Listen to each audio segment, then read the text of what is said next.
so it's 2020. You're now committed to this, at least physically. Mentally, you're having some reservations. Uh, let's talk about that. So there's a learning curve. But you decided this is what I'm doing.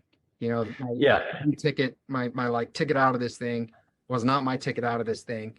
So now I gotta triple down on what I'm doing. that's right.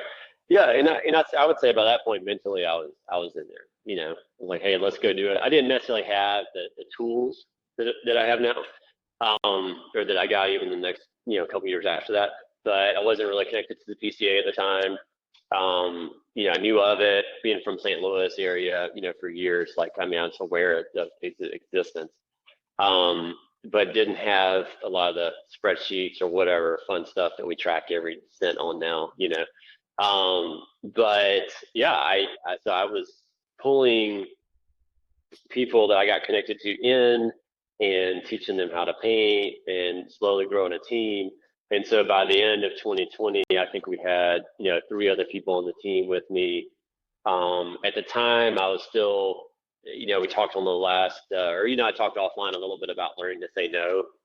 At the time, I was still being asked a ton, well, can't y'all do renovations? I've heard you did that in Illinois, with the house flipping and other stuff. And so, that's when we started what ended up becoming a new home, which is the renovation side of the business, which ran for a few years. It still runs. I got out of my portion in that in February of this year. I sold my portion to be able to fully focus on painting.